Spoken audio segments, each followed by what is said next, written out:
possible underlying, what would you say, the simplest possible underlying maintainable structure. And we know that that can be attained with a carnivorous diet. You can live on that for a very long time.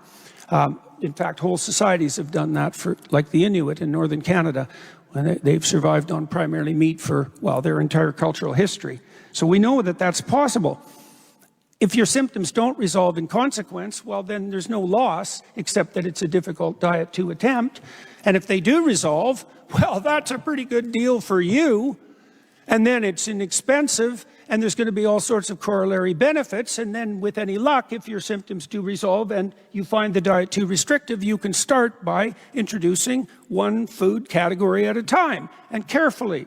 And so with any luck, you'll be able to get back to something approximating, hopefully not a typical American diet that's sugar and carbohydrate loaded, but at least one that's varied enough to maintain your interest.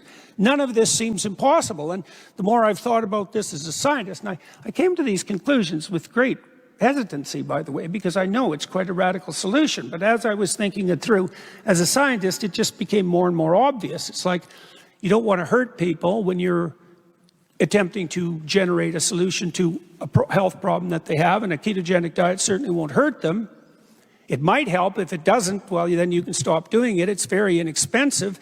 It's within, at least in principle, within the behavioral realm that people can manage. And it's simple enough so that you can actually do a causal analysis.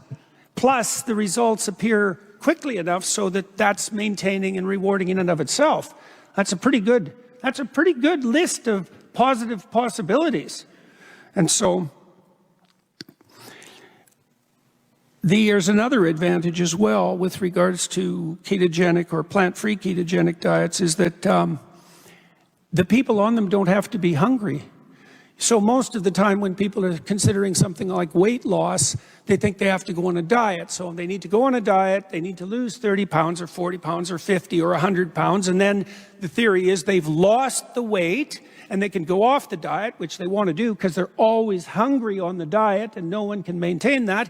And then they go off the diet, they go back to their old eating habits, and bang, they weigh exactly what they weighed or more, because that's the typical pattern as a consequence of overeating in relationship to the food deprivation. On a ketogenic diet, you don't have to be hungry. You can eat as much as you want, and they're very satiating. And so that doesn't seem to be a problem, and it's something that's sustainable in the long run. The most important thing, however, as far as I'm concerned from the scientific perspective, is the radical simplification of the causal analysis, right? If you go on a ketogenic or plant-free ketogenic diet and your symptoms remit, you know that there's some relationship between what you're consuming and the health outcome. And so that's exactly what you want to know if you're chronically ill, and maybe, well, then you're fortunate as well because it's remitted. You can start to experiment and see if you can find out the actual cause, and that opens up the scientific endeavor to in a much broader way, because that would mean that we could reduce the typical chronically ill person's diet to a ketogenic or plant-free ketogenic diet. And then we could do causal analysis with different classes of food to see which classes of food were contributing to which downstream illnesses. And so that would be a real good deal for everyone too. And this sort of scientific endeavor it's certainly technically possible. It's difficult to find participants, and clinical research is a difficult endeavor, but none of this is impossible. And the additional advantage also is that it's not going to hurt people. Okay, so we'll close with this. What is the most logical, upward-aiming scientific approach to the problem of American health? Identification of diet as the potential common mechanism. Radical simplification of that diet.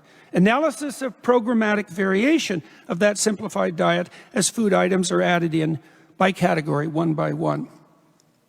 Those with chronic intractable illnesses could thus well be placed by default on a plant-free ketogenic diet for the several mere months that it would take to assess the consequences. This is a revolutionary but manageable proposition.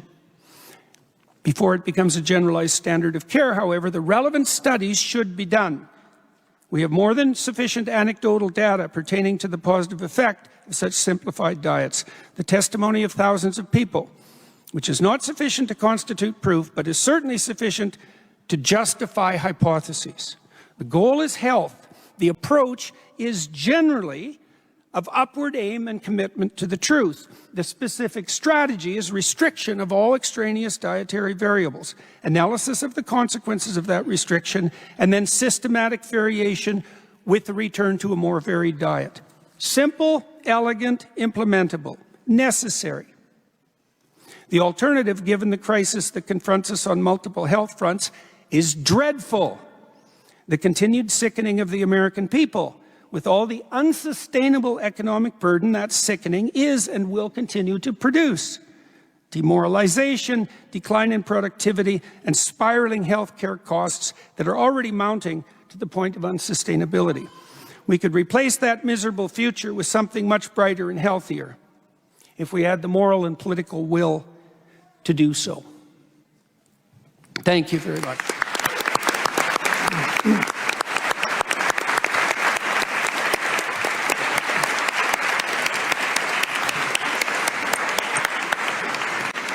Thank you, Dr. Peterson.